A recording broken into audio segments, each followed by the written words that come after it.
Are you interested in angels, demons, spirits, ghosts, and monsters? Are you curious about their origins, tales, and influence upon history and on the present day? If so, sit back, relax, and welcome to Southern Demonology, the podcast that explores all of this and more.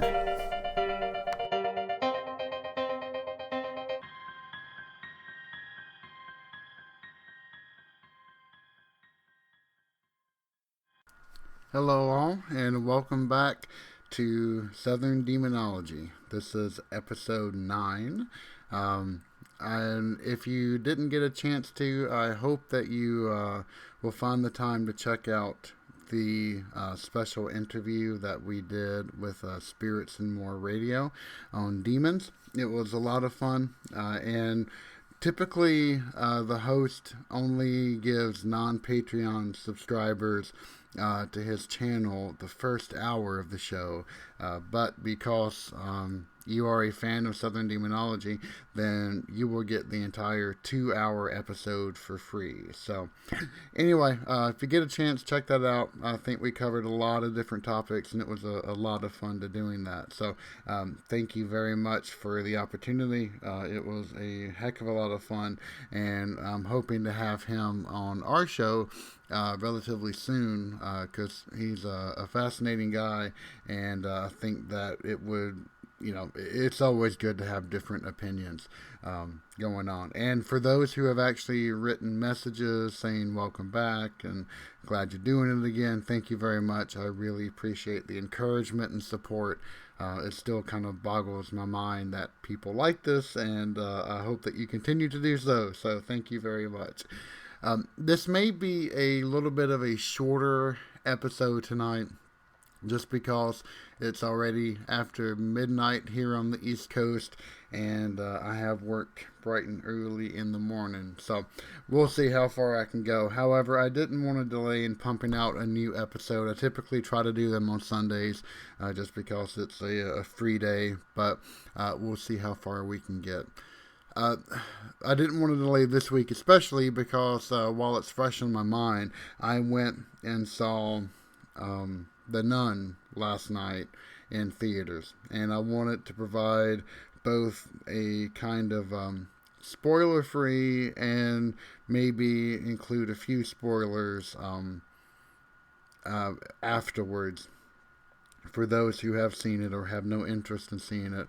And then use that as a launching point of trying to talk about some more modern demonology and get that into the mix. So, should you go see The Nun? The answer is categorically no. You absolutely should not. Even if you are a huge fan of the Conjuring series, I recommend you stay far, far away, or wait till it gets out of theaters, and then you're not wasting quite so much money when you do happen to rent it digitally or however you prefer to do so. I had some hopes for this movie. I really did enjoy The Conjuring 2. Of course, the character design of Valak, the demon that was introduced there and continued on into the new movie, is phenomenal. Very frightening, very well done in its simplicity. So I thought that, especially if they're going to get more into the Catholic side of the house, perhaps they could do something really interesting with it. And they didn't. This movie was essentially, we have a really great character design.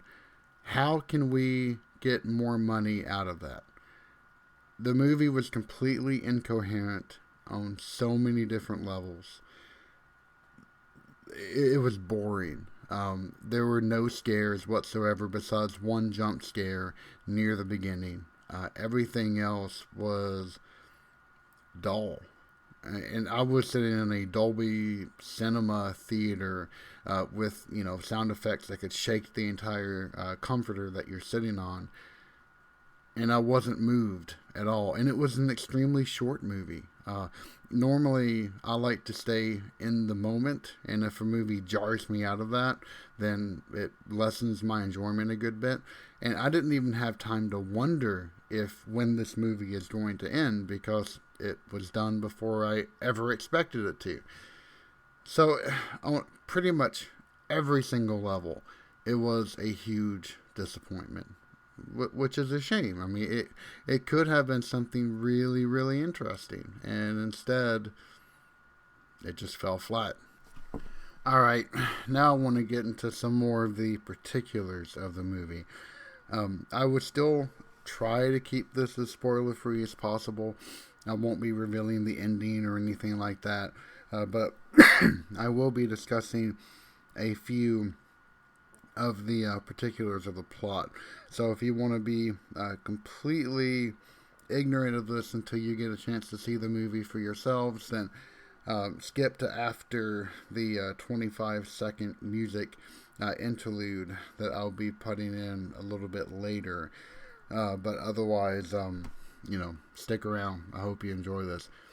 So, the movie is really centered around, two main characters. A sister who hasn't really taken her vows yet, and then a father who is a miracle hunter, as he puts it in the movie. And they are sent to a Romanian abbey to see if the church there is still holy or not, because they are sent to investigate why and how a nun committed suicide, which is, one of the gravest of all mortal sins that one could commit. Now, anyone who has ever seen one of the previews to this movie will know that this abbey is cursed by Valak, a demonic presence. But the reasoning for all of the movie is just, it violates, I think, one of the central tenets to the Conjuring series. One of the the Conjuring series is supposed to be based upon the real life, quote unquote, experiences of Ed and Lorraine Warren. I'm not going to go into now whether I, think they're legit or not. I honestly I haven't done enough research to even begin to form a hypothesis about that. But anyway, the first and second Conjuring movies were really based upon some of the experiences that the couple had purportedly gone through. And those movies are effective because they keep things within the realm of the plausible. Whether you believe in demons or not, the way everything is presented, it seems kind of reasonable. Everything flows together. They don't make any gigantic, bold, metaphysical claims that would, instantly knock it out of contention as something that would fall within the realms of reality or not. This is not true for this movie at all.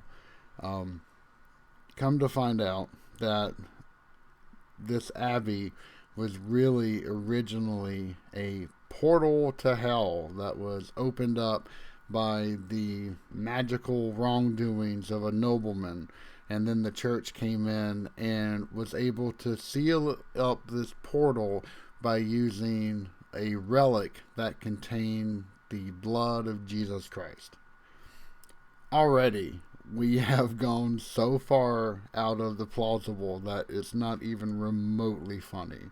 And then, everything was fine until bombs hit the abbey, and this just happened to break free the one portal to hell that was there, and Valak is free to roam the halls and commit all of the evilness that he absolutely wants to.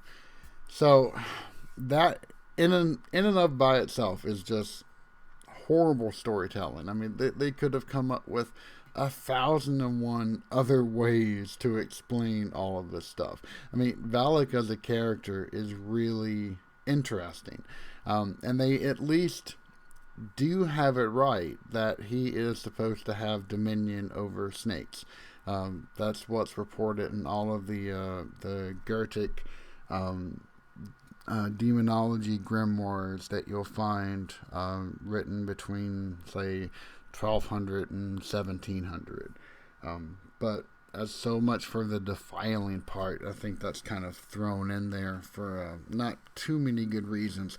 But regardless, so that was kind of the first cardinal sin that this movie created. There's quite a few other nitpicks, but I think the biggest one, and this is a spoiler, so turn away for the next 30 seconds if you absolutely don't want to hear it, is one of the characters is forcefully possessed by Valak. And that was the part that was just completely idiotic. Demonic possession, and this is where we're going to turn away from the movie itself and move more into using it as a jumping off point to talk about how demonic possession may work. Demonic possession is not something that can be forced upon an individual.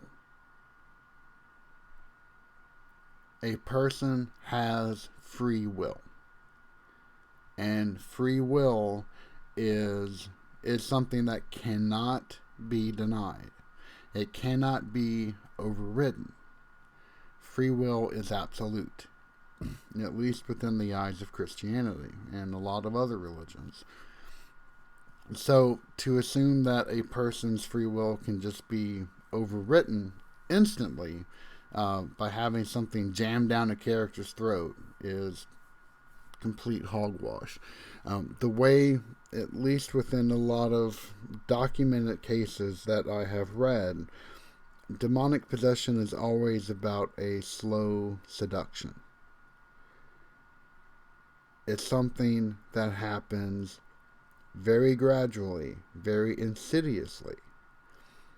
A demonic entity approaches an individual in some way, shape, or fashion, slowly begins to embed itself within that person's life. And there's always a moment where an offer is made and it is then accepted by that person, the possessed. Until then, that entity is only exerting influence upon a person's life, but it's not controlling. However, once that offer has been made and it's then accepted, that is when possession becomes paramount. That's when it is a de facto standard in that person's life. Their free will has now been subjugated because they allowed it to be subjugated. That is how demons work. They are preternatural entities that seep into a soul and then take it over. But they do so by that person's own acknowledgement. They give permission for that to happen.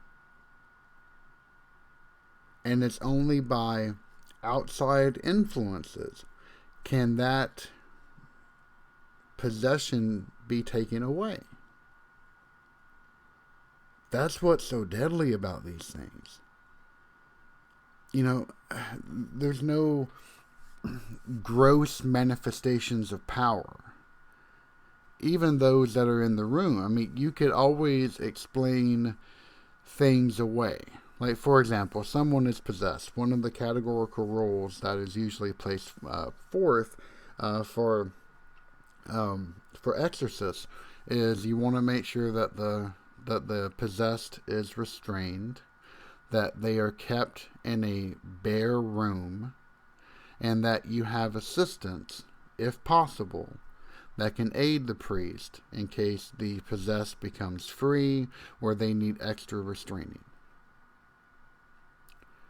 And the reason why is that it's not unknown for, during an exorcism, for things to go flying about a room.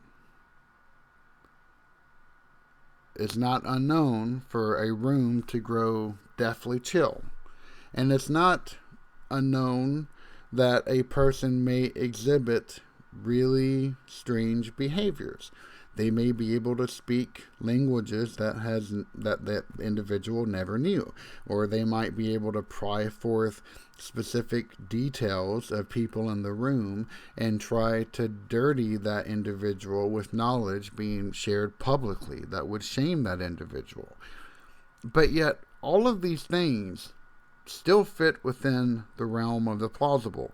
Someone who is a skeptic could come forth and say, oh, well, that happened because of this or that. Or, there's nothing that's so grossly manifested that the only possible explanation is, oh, there really must be a demon in here. And that is the key. We all know the phrase that, the greatest trick that the devil ever accomplished or pulled was having people believe that he doesn't exist. And that's still true for all demonic entities. It's a matter, I still think that, no matter how much proof you try to get in the world, everything is still a matter of faith. And that is what makes everything so insidious about demonic possession, because, people could explain it away. There's nothing there that is just absolutely going to bash people over the head. The other thing I wanted to go over was there's often a common misconception about exorcisms, and you see this in movies all the time, where a priest or a couple of priests would go in, and then an hour or two later, everything's done. It's all wrapped up nice and pretty. And exorcisms in real life do not work like that. Exorcisms are an extremely lengthy affair, sometimes spanning multiple weeks or months. It's, in fact, the case of The Exorcist, the real story in which it's based upon, that took several months. And the really interesting part of that is that it wasn't actually an exorcist that succeeded in that case at all. Most exorcisms, the demons involved in them are not, quote unquote, the devil. In fact, it's usually another demon, and that's one of the main goals of the beginning part of the exorcism, is to get a name for the demon. It may not be its true name, but it's something that can be identified by, and then that can be used to hold some modicum of power over it. But in the case of the original Exorcist story, the entity that was possessing the boy was supposedly the devil. And the boy was only cured of the possession after a vision of Saint Michael appeared in the abbey, the chapel there. And that was the only thing that allowed this tenacious entity to be released. And that makes total sense, because if you're dealing with the ultimate evil, then only something that is equally as powerful, which in this case is Michael, whose Hebrew name is Mikael, who is like God, would actually able to free a person from that influence. So, yeah, that is pretty much it for this episode. I really just wanted to give a warning about this movie, so that if you happen to go see it, then you do so knowing that you're probably going to walk away disappointed. Now, I went with my wife. She actually enjoyed it. She wasn't scared at all, but she she didn't think too much about it, but she said that she did like it. So if you're a layperson and you just like scary stuff, then maybe you will enjoy it. I'm not saying you should listen to my, crackpot, very specific things, but there was so much wrong with the movie that at no point was I lost in the story. At no point did I actually enjoy what I was watching. A few of the visuals were very interesting, especially in the very beginning, but beyond that, there's really nothing that I could recommend it for, and that's a shame because I love the subject matter. I actually like the series of the movies. I will say that it was neat how they tied it into the rest of the Conjuring series. That was the only kind of point of interest that I can check off, but everything else was a wash pretty much. So forgive the short episode. We're only going to be about 22 minutes here, but I hope you enjoyed it. If there's any kind of topics or items that you want covered, if you like this, if you didn't like this, if you would leave a nice comment on Facebook or on our website, southerndemonology.com, I would greatly appreciate it. If you just want to reach out and say hi, more than welcome to do that too. I love getting letters from listeners and just having random conversations, whether they're very specific questions or just items in general. So anyway, I hope everyone has a great week. We will have a new episode that will come out next weekend, and stay safe out there. Thank you very much. This has been Southern Demonology. Please feel free to contact us at southerndemonology@gmail.com. We hope that you join us again for our next episode.